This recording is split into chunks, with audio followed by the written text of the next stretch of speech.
नमस्कार, मेरा नाम विपुल मिश्रा है और मेरी एक ब्लॉगिंग वेबसाइट है xcricketer.com, उसी का ये यूट्यूब चैनल है। मैंने एक अपनी वेबसाइट पे आर्टिकल डाला था रक्षा सौदे और कूटनीति का, तो उसी के संबंध में कुछ बात करते हैं। उसमें एक पॉइंट मैंने ये रखा था कि भारत अभी भी एक महाशक्ति नहीं है। भारत को महाशक्ति नहीं कह सकते। क्यों नहीं कह सकते? उसका कारण है, देखिए, महाशक्ति होने के लिए 2-3 चीज़ें आपके पास होनी चाहिए। सबसे पहली चीज़ तो है कच्चा तेल, ईंधन, गैस। ये आपके पास में प्रचुर मात्रा में होनी चाहिए। या तो आपके देश में उत्पादन होता हो या आपके पास में ऐसा उपनिवेश हो जो आपको हर हालत में दे। जैसे अमेरिका के पास खुद का तेल उत्पादन होता है, रूस के पास खुद का देश में उत्पादन होता है, चीन के पास खुद का तेल उत्पादन होता है, ब्रिटेन और फ्रांस के पास उपनिवेश ऐसे हैं। इसके अलावा सऊदी अरब से अमेरिका का पैक्ट ऐसा है कि वो अपना 60% अमेरिका को देता है।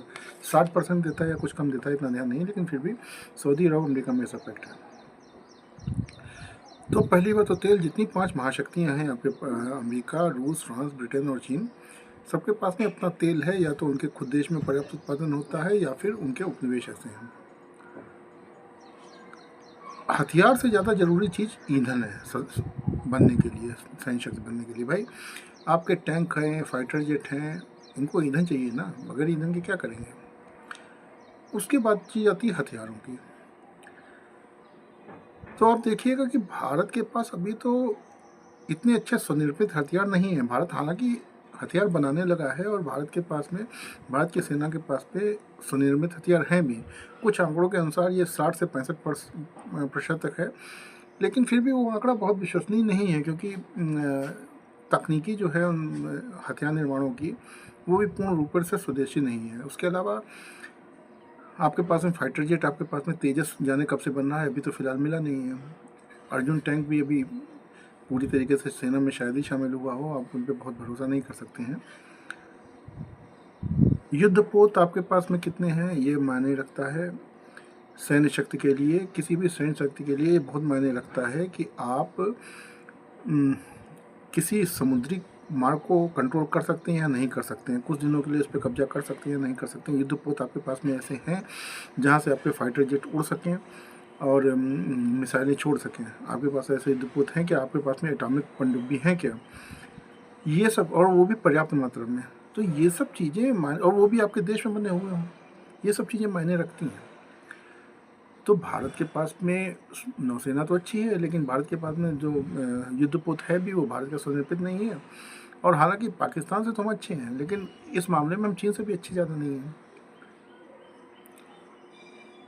शायद ही भारत किसी देश की मतलब किसी सामुद्रिक मार्ग को इस तरीके से कंट्रोल कर सकता है। एक तो हमारी नीति नहीं है ऐसी, और भारत ने कभी इसका प्रयास भी नहीं किया कि किसी सामुद्रिक क्षेत्र को वो कंट्रोल कर सके। नेवी सबसे महत्वपूर्ण होती है आज की डेट में सैन्य शक्ति के हिसाब से। आप कह सकते हैं कि एयरफोर्स, ड्रोन और मिसाइलों के युग में नेवी का क्या औचित है, लेकिन भाई अफगानिस्तान में क्या हुआ, यूक्रेन में क्या चल रहा है, आपको ज़मीन पे भी लड़ना पड़ता है, समुद्र के रास्ते कंट्रोल करने पड़ते हैं। खाने पीने का सामान कहाँ से आएगा? समुद्री ये कंट्रोल करना बहुत ज़रूरी है। तो नेवी भारत की अच्छी है, लेकिन फ़िलहाल बहुत ज़्यादा अच्छी नेवी नहीं है। मतलब आप उसको अमेरिका, फ्रांस या रूस के स्तर पे नहीं उसको कंपेयर कर सकते। हालांकि पाकिस्तान से लाख गुना अच्छी है। दूसरी बात है, आपके पास में फाइटर जेट आप आज भी राफेल चला रहे हो या सुखोई चला रहे हो या मिराज चला रहे हो, मिग चला रहे हो, तो तेजस अभी बना नहीं है, मिला नहीं है अभी, वो पूरी तरीके से आया नहीं मार्केट में। फाइटर जेट भी आपके पास खुद के नहीं। ड्रोन का सिस्टम आप इजराइल से ले रहे हो या किसी और से देश से ले रहे हो, ड्रोन का सिस्टम भी आपके पास में नहीं है। तो ये मैं इसलिए नहीं बता रहा हूँ कि किसी का मनोबल खराब हो, हमको अपनी वास्तविकता जाननी चाहिए ना। पाकिस्तान से हम जीत लेंगे, कोई बहुत बड़ी बात नहीं है, पाकिस्तान हमारे लिए इतना बड़ा नहीं है। लेकिन अगर चीन से लड़ने की बात आई या और देशों से लड़ने की बात आई तो हम कहाँ हैं, उस पर भी तो डिस्कस कर लेना चाहिए।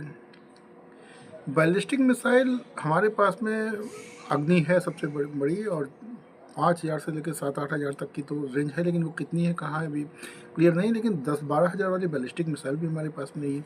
एटॉमिक पावर हम ज़रूर हैं, लेकिन एटॉमिक पावर तो उन देशों के पास में भी है जिनके पास में 10-12 हज़ार किलोमीटर फेंकने वाली मिसाइल नहीं है। आजकल मिसाइल और ड्रोन का तो युद्ध बहुत तगड़ा हो गया है। आपका हमको वायु प्रतिरक्षा प्रणाली S-400 हमको रूस से खरीदनी पड़ी। आकाश खराब नहीं है, आकाश भी अच्छा है, लेकिन इतने बड़े स्तर पे हमको रूस से ही खरीदनी पड़ी S-400। कुल मिला के अभी हम इतनी बड़ी सैन्य शक्ति नहीं है, क्योंकि हमारे पास ना तो खुद का तेल है और ना खुद के हथियार 100% हैं। हमारे देश में बनते भी नहीं हैं, मतलब कच्चे तेल का उत्पादन भी नहीं होता है। और अभी हम उस पोजीशन पर नहीं पहुँचे हैं कि हम अपनी खुद की तकनीकी से फाइटर जेट वगैरह बना के दूसरे देशों को निर्यात भी करने लगे, तो उन पर कंट्रोल हमारा हो। तीसरी बहुत बड़ी बात यह है कि आप कितने देशों की अंदरूनी और बाहरी राजनीति कंट्रोल करते हैं।